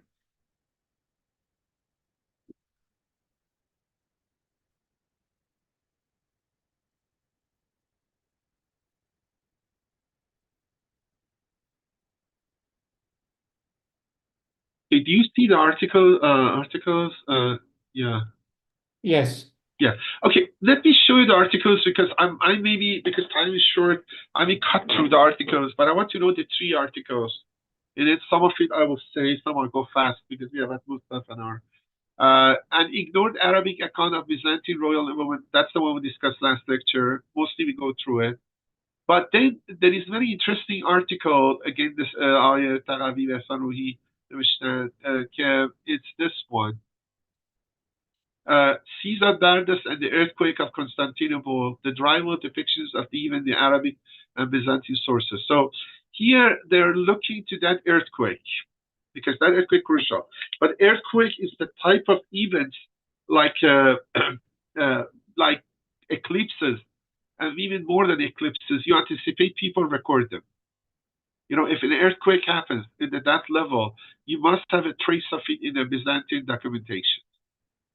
And then, so if the story is true, and then a strong earthquake came, 1 and 2 in a night with the tremors, maybe main earthquake or the second tremor, or both are made, which happens. We have seen sometimes they come a few hours after each other. This must be a record of it, most probably, or at least asking, is there any record of it?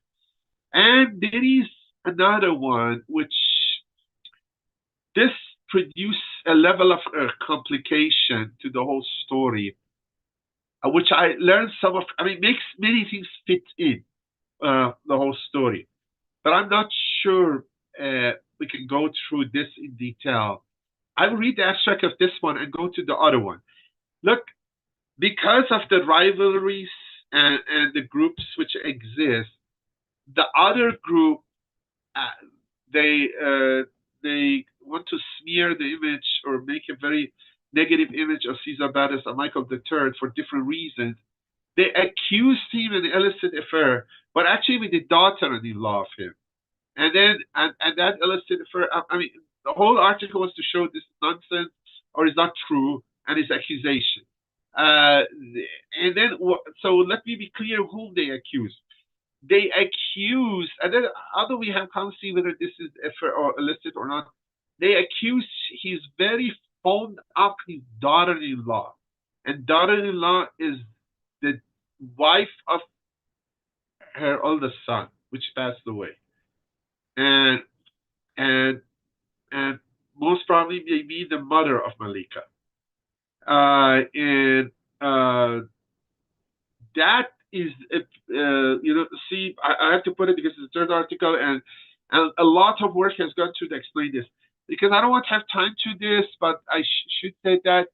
So you see, the work these guys have done also helped to revive the image of a man which is really darkened, smeared, and in history for 1,000 years. This is Byzantine. This is one thing, not Al-Masaq. This is the full Byzantine article. The first two Al-Masaq, we go back to it.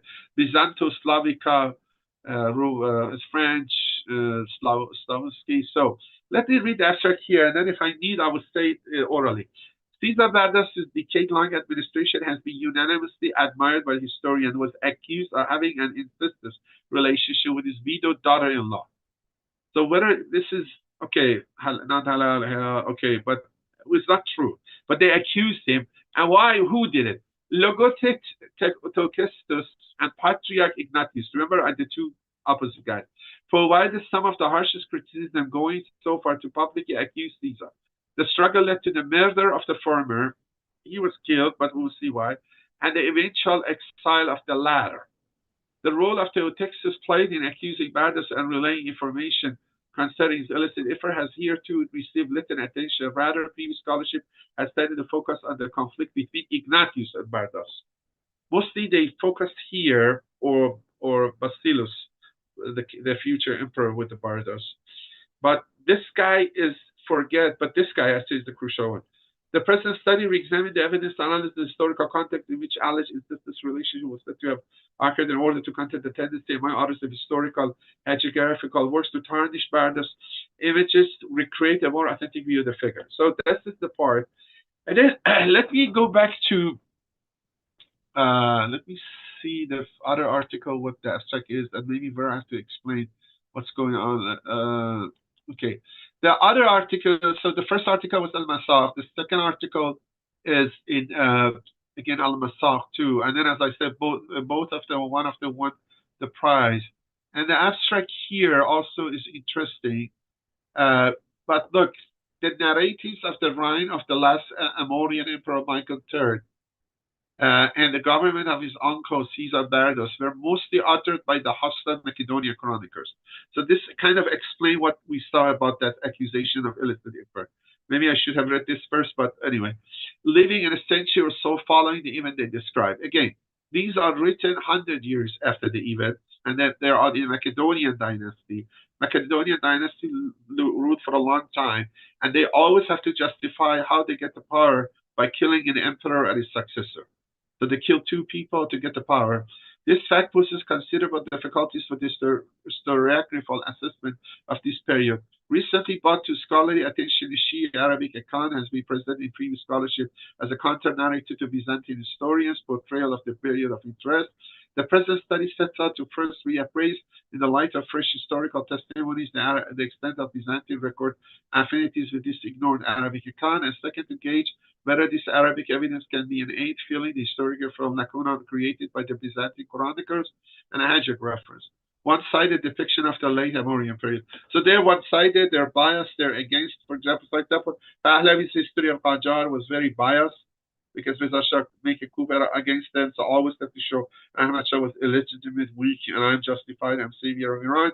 The same this Macedonian doing regarding Emperor Amorian. The latter end will be pursued via analysis of the rival representative a dramatic event which happened during Bardas' rule, namely the earthquake of Constantinople. But okay, let me go back to the other article because I have to mention this. And then, look, after the previous emperor dies, the father of Michael III, Theophilos, dies. His wife Theodora becomes the regent, but he assigned 3 people to kind of helping her and helping her in the ruling in the country. Okay, so besides her, which is officially the Queen Empress, there are 3 people to rule in the country. Among them, actually, one of them is the third one. We don't need to know the name, but the first one is actually Theoptistus, this guy, which is more powerful one. The second one is actually Bardas, Caesar Bardas, the one who become later Bardas. At that time, Caesar Bardas, but he's is not Caesar at that time. And the third person, Theoptistus, get away to get rid of these 2. Both of them, he kind of accused them. And the accusations are different. First, they start, oh, you lost the war, you're responsible for defeat, which wasn't. And then, okay, it's a detailed story. If we had time, I would go through it. It's interesting. But had in mind, this Theoptistus, it was a triumvirate. Besides the Theodora, the empress, there were triumvirate to rule the country when Michael III was there. But they gradually, this Theoptistus was able to actually ban or exile Caesar Bardas, and the third one completely pushed him out of the politics. So he became effectively the administrator-in-chief, this Theoptistus. But the point is this: it seems Theoptistus has some relationship, some kind of romantic, non-romantic business relationship with Theodora, the mother of Michael III, and the sister of Caesar Bardas, which is empress. And it seems there may have been a plot to getting married, either Theoptistus marrying Theodora or one of her daughters, which will be the sisters of the present emperor. And then by doing that, gradually removing Emperor Michael III out of power. But, so see, the mother emperor was siding more than the emperor with this guy, and in conspiracy somewhat wants to remove the emperor. The young emperor become mature at some age to get some power, and some of the ministers were not happy. Some other administrators were not happy at the situation, especially exile and banishment of Bardas. So they let the emperor do, and the emperor called Bardas in from exile secretly, but this Theoptistus noticed it. That, I mean, when suddenly the uncle came back and meet the young emperor, isn't easy, just, oh, uncle, I missed you. So they start to plan to attack or kill or do something to Bardas, but then the young emperor was upset and pre-plan and do it before them. And one other thing the young emperor wasn't happy was that he wanted to marry some lady. The mother and those Theoptistus didn't let him. And then they forced him to marry another lady, which he doesn't like. Okay, so they don't let him to marry what he like for whatever reason, and then they forced him to marry another one, and it was which he didn't like, or they didn't have a very good relationship, and he was young. I was very upset about that. So all of them get the incentive the emperor act. The emperor, I mean, it seems Bardas want to coming back and get the power and remove the. I mean, it seems okay. Emperor brought back the young emperor had the control, bring back Bardas. But anyway, it's some fast change of events. emperor ordered to Theoptistus be killed. So the rival, which was to marry of his mother and the sister of Bardas, was killed, and banished the mother to the what's the name, convent, to place the female go, for the females to prayer and so on. So the mother was banished. This guy was killed, but this patriarch Ignatius is there. This Patriarch Ignatius was very much connected to Theoptistus, and also was connected to Theodora. And Theodora, the queen mother, was really responsible for it. And he started to spread those rumors. And where those rumors come from, even which is not true, even true, they're very private, how people can know. It seems their daughter-in-law, after his son died, lived in their house. And that could be the reason also the Bardas was very sensitive to want to make Malika marry sooner, because my understanding is, whether the article was explicit, this daughter-in-law is the wife of the first son, oldest son, which is the father of Malika. So the father died, Yeshua died. The mother is the lady which is goes descended to Shamun and possibly to Mary, and maybe she's very pious. She's a very good woman, and then Ignatius liked his daughter-in-law, but not in the sense they are implicating. But how they can spread the rumor of Theodora, because it must be some lady from the house, and Theodora and her daughters. So Theodora and her daughters are against their uncle and brother. They spread these rumors, and these rumors are there, and so you have to have this in background. At early stage, this Ignatius, which is the patriarch, doesn't give in one of the ceremony Eucharist, doesn't give the sacred food or drink to Ignatius. So you are so and so, you're, for example, sinner, I'm not giving to you. So it's very insulting. For example, you go to prayer somewhere in Friday prayer, and they didn't let you sit over there. They shout on you and kick you out. For example. So Ignatius treats Bardas like that, and then after a while, Bardas, there's no other way, so banished him, Ignatius.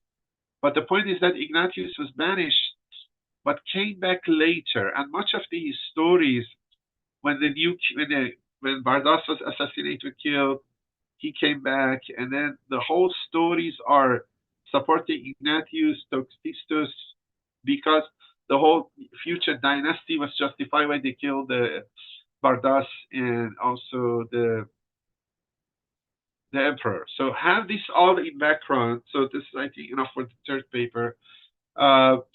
We go to the. We have a few minutes. I try. There is one thing in the first paper I want to finish. Didn't finish it, and then I go as far as I can. The second paper. So the first paper, which is the main one, is an ignored Arabic account of Byzantine royal woman, which I said some of the stuff of it when I was reading the Hadith or discussing it. The only part which is at the end of last lecture, we kind of rushed through it, and then I said I'm going to repeat it, is this. Is this seal? Do we have anything directly related to? So all this stuff you can learn and read it again, passion and turn of learning, scholarship, independent evidence. Okay, anyway, but the only thing is this, that because we said, remember the namings of the Lady Malika is complicated. Islamic sources have a lot. We saw Nargis maybe is not her name because this is the name she used to hide her identity. Malika maybe official title. They have other names used for him, Sagil or Sausan. But the one these guys, the people find was very interesting, that the identification of Malika in Byzantine sources, is there anything over there? Generally is not. They give other examples of these other, even later times, there are much trace of the princesses.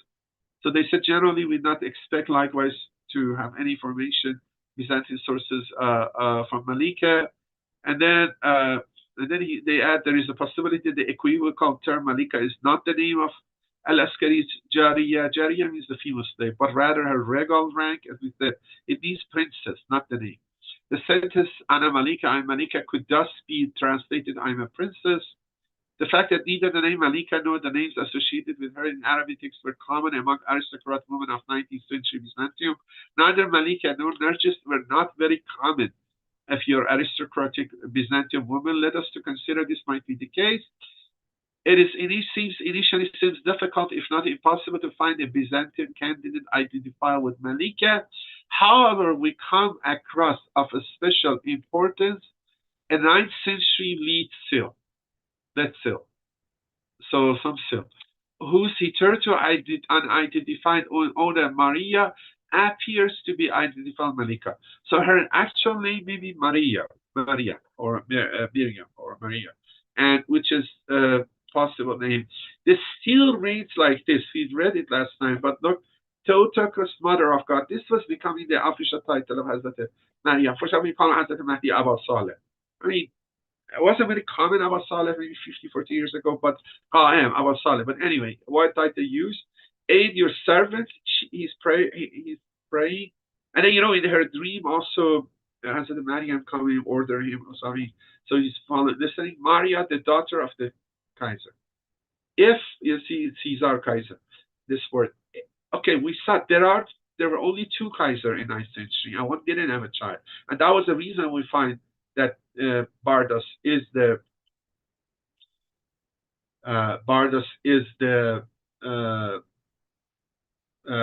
candidate to be Faisal Malik. Now here's his daughter. You may say, okay, she's the granddaughter. That's true. But sometimes, because she may be upbringing, because the father died, it seems, when she was young, it seems he brought up in the house of his grandfather. The same, her mother and her were very, his grandfather liked them a lot. I mean, liked them so much they accused them of something inappropriate, but they're all explained. Even they start to make rumors when his son is alive. I don't want to go through that, but I have to mention such things where, you even look at the history, you open up. They have accused, these accusations all when they're shameless. But anyway, the point is this: we know the daughter names of the Caesar Bardas. They're not Maria. So it's very possible that the granddaughter Malika consider herself effectively the daughter of Caesar. While Maria is described as the daughter of the Caesar, none of the 9th century Byzantine Caesars, neither Alexius nor Bardas, is known to have fathered a daughter named Maria. It has been suggested Caesar Bardas may have been Caesar mentioned in description, though not entirely conclusive. This suggestion has a rational basis. Unlike Bardas, Alexius had a childless marriage. We shall consider the corroborative evidence in favor of Maria's identification with Bardas' offspring. Maria is described as the daughter of Caesar. Malika, however, once calls the Caesar her grandfather, while she elsewhere introduces herself as the daughter of ruler of Rome. Yeah, okay. In the same hadith, if you go to look at it, and I don't know right now the line,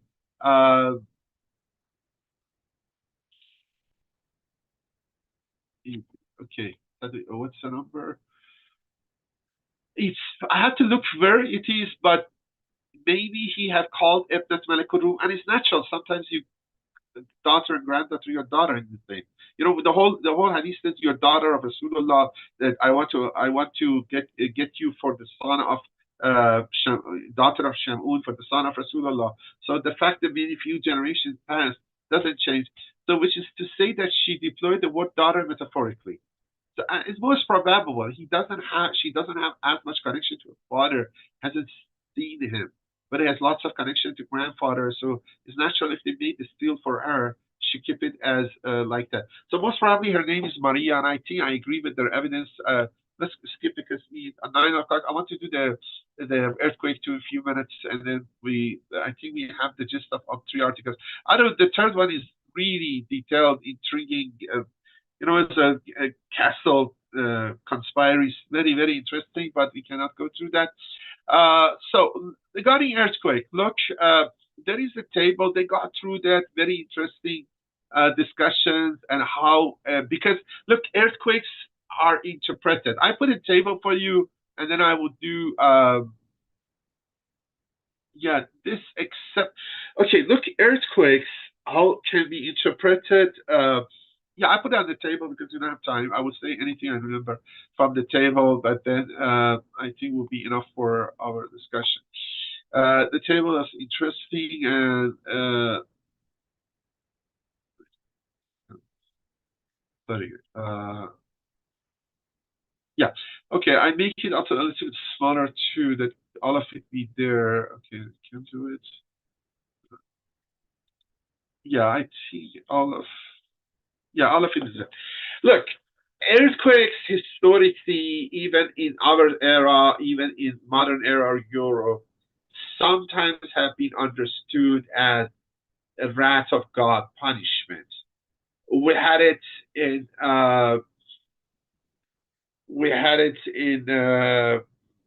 Portugal, which was Voltaire talk about it, Bertrand Russell talk about it.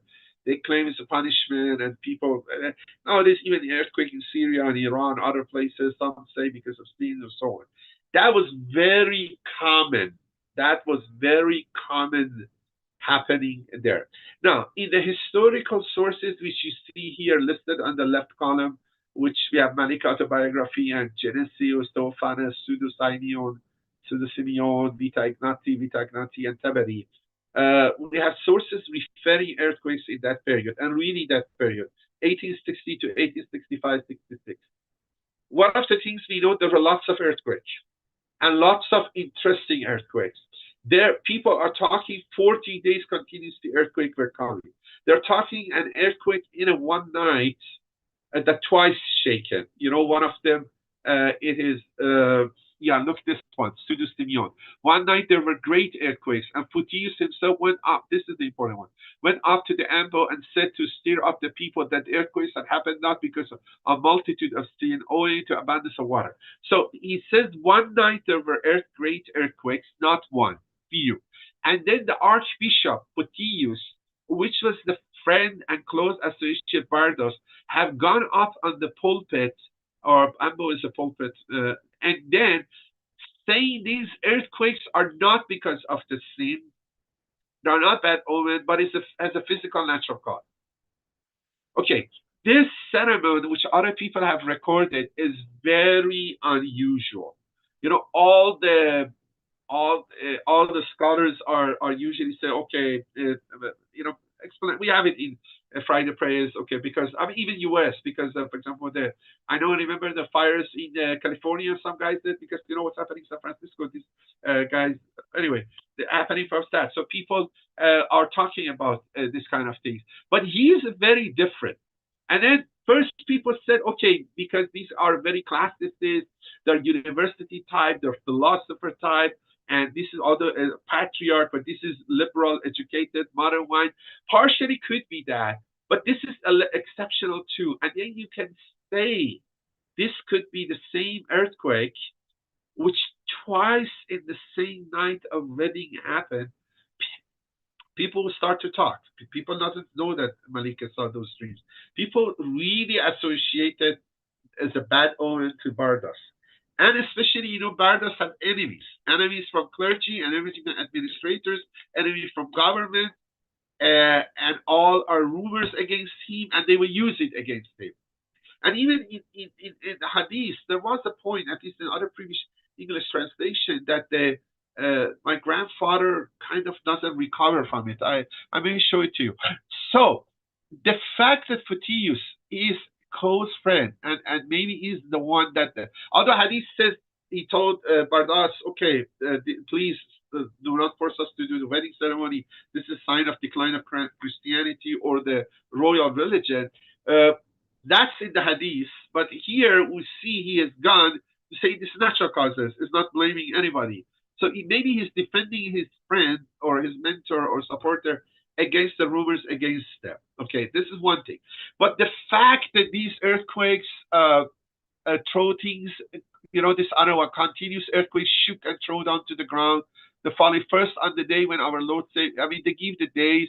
So and one of them, again, this was Malika. We know a short while earlier, an earthquake that occurred stronger than any had been recorded and knocked down a statue. So again, they have examples of it. So overall, let me say there is one of them talking 40 days, but sometimes the timing is off. The years are off, and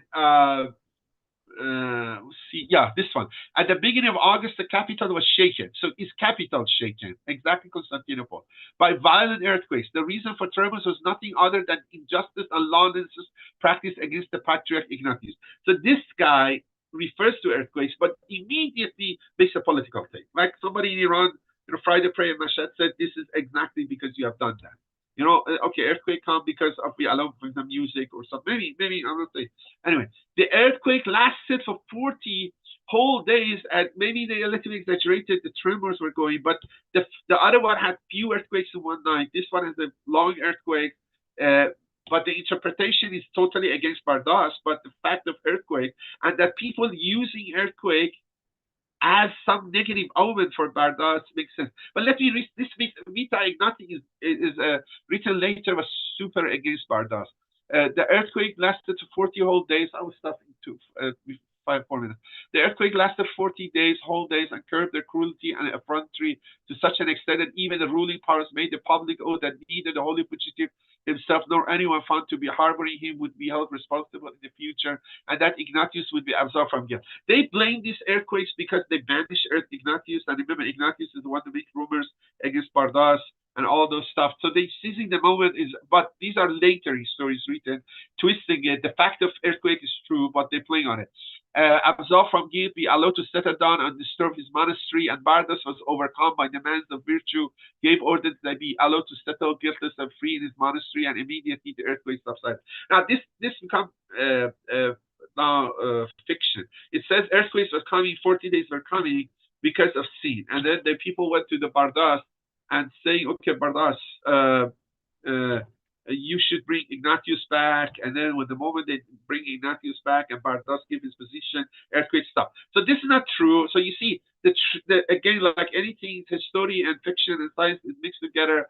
But this one is also soon after remembrance of Christ's ascension was celebrated towards evening on that day. The most awful earthquake yet experienced broke on and continued right through the following night.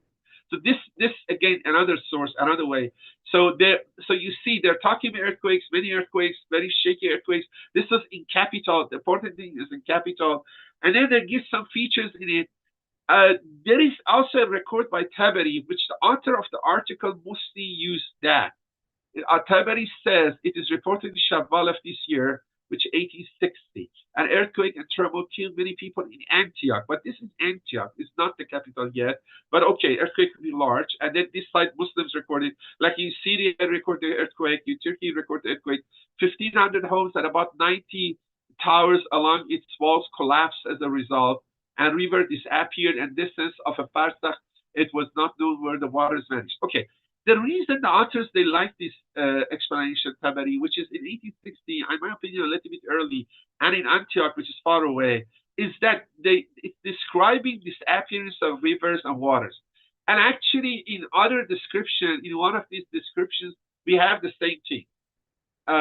They really referring the waters have disappeared, which is not very common thing. Suddenly, a earthquake comes, a river disappears, but it can. The whole fault lines, the new lines appears. I am more inclined, there is an earthquake. You see, there is an earthquake around this time associated with Bardas, and then definitely go to a wedding. Twice an earthquake comes, and two of the grooms die or damaged. You associate it, and already rumors against you, and then your friend wants to explain it, the natural causes, the movement of water. But I'm thinking it's the later one. One reason but I know I talked with the authors today, message them, and they all explain wherever of the point I'm saying, but they agree partially this channel. 860, my opinion, is early because 862 is the official date he become the Caesar. Although that date must be, although people accepted it, that date become challenged. I'm thinking really the earthquakes are later, not this one in Antioch, but the one more in the capital. There was an earthquake. There was a long earthquake that remains in the memory of people. Like Tabas, I remember in the north of Iran many years ago, 20, 30 years ago, an earthquake came in a village, which is many people died. So you remember, or Syria when you remember. So I think the earthquake is later near the end of the career of the Bardas. I think the earthquake made it hard for him to recover reputationally. And maybe he was worried also about his granddaughter's situation that wants to marry her off sooner, to know about himself, and then this daughter doesn't have father, and mother was accused, so he was worried. And then I think if I go just by this finishing, if I can find the translation these guys had, because I don't remember the translation, I read it today, I saw that sentence, but I would finishing with this one if I can go find it. Yeah, this narration is also about, maybe I find it from the other article. Look, this is one of the one they really talk about it. One of the days before the expedition, Bardas invited his acquaintances to his house and offered them hospitality for the last time and revealed knowledge of his own imminent downfall. For he had visited a nearby monastery, and while he was standing before the entrance to the place of prayer, offering farewell hymns with lit candles, his cloak was suddenly snatched off his shoulders and openly fell to the ground. They in these storybooks, they're getting, because this is written by the enemy. They want to get some signs that this Bardas should downfall. In the Hadith says the earthquake is a sign of downfall of Christianity and Melkite religion. In all these counter history, Byzantine history, Macedonian history, all say the earthquake is the omen that Bardas and the two earthquakes is a sign of Bardas and Michael III will fall. But okay, let me look. Let me go to this one because I want to sooner we'll finish it. Okay, let's go first page.